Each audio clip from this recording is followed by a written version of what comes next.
پس مسلمان تو وہ ہے جو اللہ پر اور اس کے رسول صلی اللہ علیہ وسلم پر ایمان رکھتے ہیں، اور جو رسول صلی اللہ علیہ وسلم کے پاس کسی ایسے کام پر ہوتے ہیں جس کے لیے مجمع کیا گیا ہے اور اتفاق نے وہاں سے جانے کی ضرورت پڑتی ہے، یعنی مجمع جم گیا پیغمبر صلی اللہ علیہ وسلم کے پاس، پیغمبر صلی اللہ علیہ وسلم بیان کر رہے ہیں، اس ٹائم پر کس کو ضرورت پڑی تو باہر جانے کا، تو پیغمبر صلی اللہ علیہ وسلم سے اجازت دے کے لے کے باہر جانے کی ضرورت پڑتی ہے، تو جب تک کہ آپ سے اجازت نہ لے نہیں جاتے۔ اے پیغمبر صلی اللہ علیہ وسلم، جو لوگ آپ سے ایسے موقع پر اجازت لیتے ہیں بس وہی اللہ پر اور اس کے رسول صلی اللہ علیہ وسلم پر ایمان رکھتے ہیں۔ تو جب یہ اہل ایمان لوگ ایسے موقع پر اپنے کسی ضروری کام کے لیے آپ سے جانے کی اجازت طلب کرے تو ان میں سے جس کے لیے آپ چاہے اجازت دے دیا کرے، اور اجازت دے کر بھی آپ ان کے لیے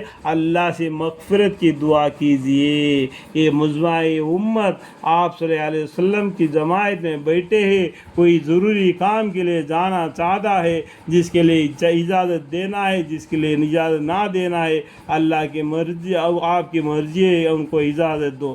اجازت دینے کے باوجود بھی ان کے لیے مغفرت کی دعا مانگے، کیونکہ پیغمبر صلی اللہ علیہ وسلم کے بات کو سننے سے وہ نکل جا رہا ہے، اس لیے اس کے لیے اللہ سے دعا بھی مغفرت کی مانگے۔ الحمدللہ الحمدللہ، بلا شک اللہ تعالیٰ بخشنے والا مہربان ہے۔ تم لوگ رسول اللہ صلی اللہ علیہ وسلم کے بلانے کو ایسا معمولی بلانا مت سمجھیے، مت سمجھو جیسا تم میں ایک دوسرے کو بلا لیتا ہے۔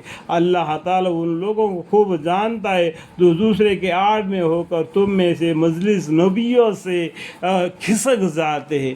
سو جو لوگ اللہ کے حکم کے جو کہ وہ رسول اللہ صلی اللہ علیہ وسلم پہنچائے مخالفت کرتے ہیں، ان کو اس سے ڈرنا چاہیے کہ ان پر دنیا میں کوئی آفت نہ آ پڑے یا ان پر آخرت کے دردناک عذاب نازل نہ ہو جائے۔ اور یہ بھی یاد رکھو کہ جو کچھ آسمان اور زمین میں موجود ہے سب خدا ہی کا ہے، دیکھو اللہ کا ہے۔ وَعَلَىٰ إِنَّ لِلَّهِ مَا فِي السَّمَاوَاتِ وَالْأَرْضِ، یہ میرا تیرا نہیں کہنا، خاجہ من فضل ربی، یہ اللہ کا فضل ہے، یہ اللہ کا کرم ہے، جس نے مجھے رہنے کو دیا، جس نے مجھے کھانے کو دیا۔ یہ سب کچھ کس کا ہے؟